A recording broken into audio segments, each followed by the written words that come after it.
let's start talking about the news. There's a lot of interesting news. I don't know if this has ever happened before. There's now a U.S. travel advisory for the whole world, warning Americans to be careful when you travel. I don't think they've explained exactly why in detail, but I think the point is, since Biden visited Israel, we are now very, very closely tied with Israel, and all the people with sympathy for Palestine are very, very angry about that. So in every nation in the world, there are a whole bunch of people that are very angry at the United States right now. So that's the thing. Kind of nice to be here in the United States instead of traveling.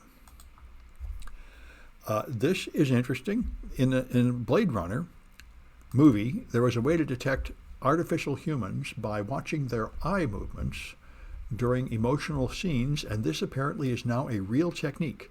They show people emotional things and tell them emotional things and then watch to see their pupils dilate, and they're able to do this to determine what sort of how much emotional attachment they have to people.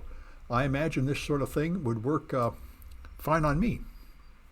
I was like most people who end up in tech, or like a lot of people, I was very, very disconnected from humans and emotional contact with them, and I think I would have, you could have picked that up with a test like that. Anyway, it's moved from science fiction into science fact.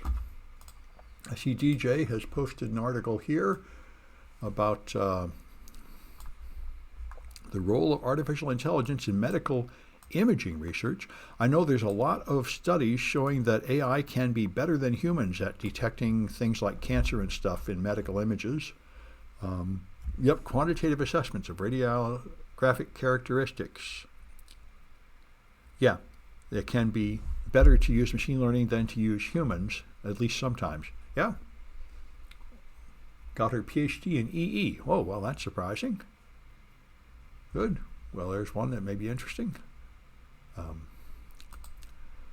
All right, and what is this garbage? Okay, and more of this garbage. Okay. So NIST is providing the typical sort of advice to try to protect your supply chain. And the usual sort of stuff, telling you should be securing your environment and watching out for people interrupting it, because that's happening. People are infiltrating it. What is this garbage? Man. Okay, no way to get rid of it. All right, so this is amazing. The second person has received a heart transplant, heart grown in a pig. And the first guy lived for a couple of months and then died. This guy has made it a month so far with no rejection, so he may not have a good long-term prognosis, but this research is certainly of enormous importance, because there are not enough donated human hearts and other organs to go around, and growing them in pigs would be a great step forward. They've been doing a lot of genetic modification of the pigs to make hearts that humans won't reject so much, and there seems to be great progress there.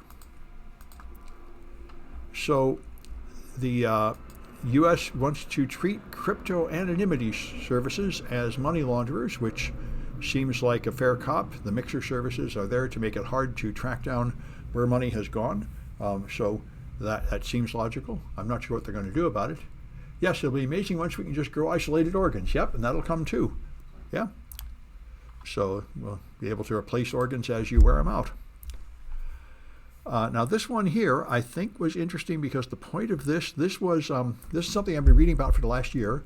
North Korean technology workers make fake resumes, and what they did here was they ran a bunch of fake companies so they could claim to have worked for these companies, and you could call and the fake HR departments would tell you, yes, that person worked here and they were good, so they can get jobs with Western companies and then steal the data and information from them. So it has been an issue. Now that people are working remotely, North Korean IT actors will have increasingly complicated online evidence, so you can hire them and they can get inside your company. This I've been hearing about over and over again. The latest version of this is in the UK. Now they're claiming they can use facial recognition to catch prolific shoplifters. They get retailers to send in pictures of people that shoplift too much, and then they identify them with their known mugshots with facial recognition. So we'll see how this works out. In the US, there have been many attempts to use this, and they have all ended in disaster. as they fingered the wrong people and people get arrested based on this, and the things are shown to be racially biased and so on. We'll see if this one in the UK fares any better. In the US, pretty much all the large companies have moved away from this and refused to have anything to do with it because it just leads to disaster. If it was to actually work, that might be fine. Now, what does their training sample look like? Yeah, it's a good question. I assume they just train it on those mugshots, but I don't really know. It might be okay if people could remember to just treat it as like a recommendation, like an anonymous tip, and then be sure and verify the information other ways before taking drastic action. But here in the U.S., that seems never to happen.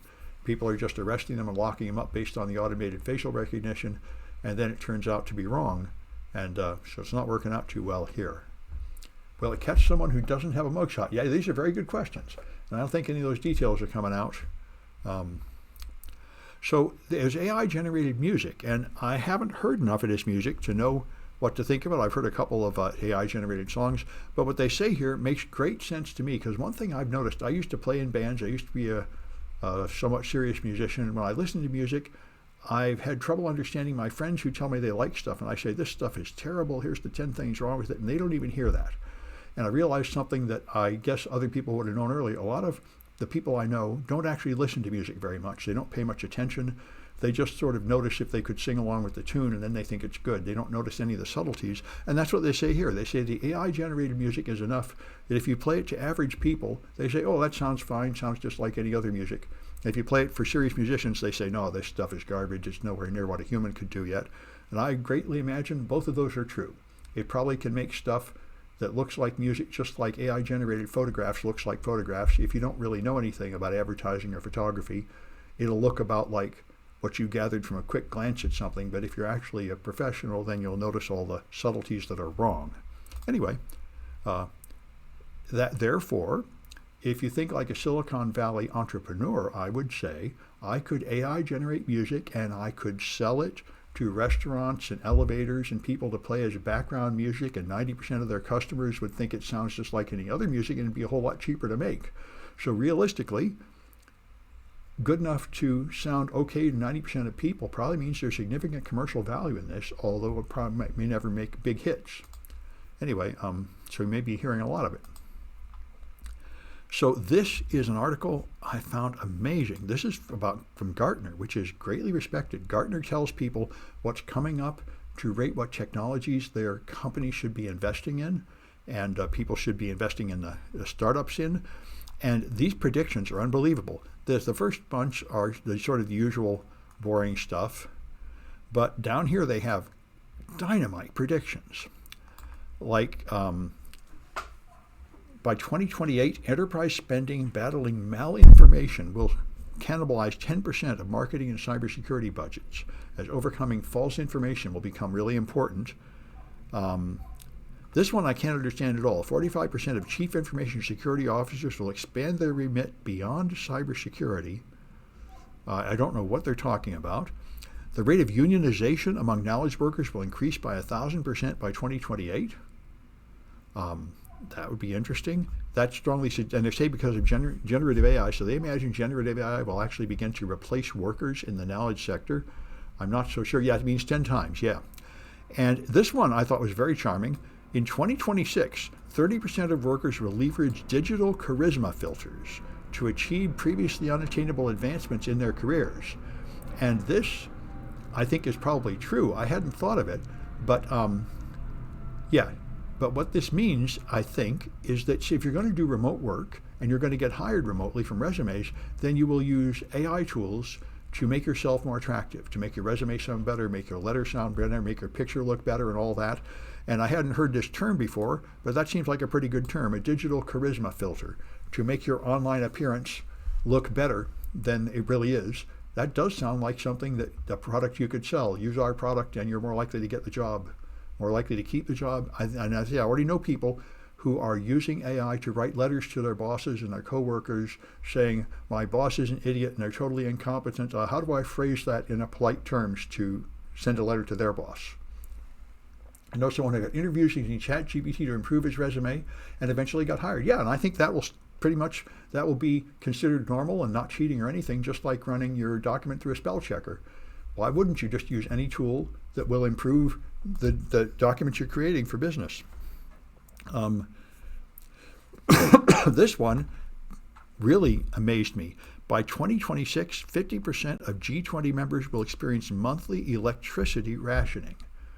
I haven't heard anybody talk about electricity rationing, although I have heard them say that as California moves to all electric cars, the power grid is not strong enough to charge those cars at all.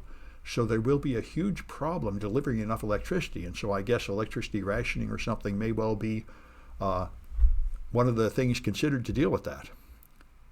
Anyway, I thought that was a pretty interesting set of predictions from Gartner, which is pretty serious, and not just lunatics. Gartner is taking a serious business predictions.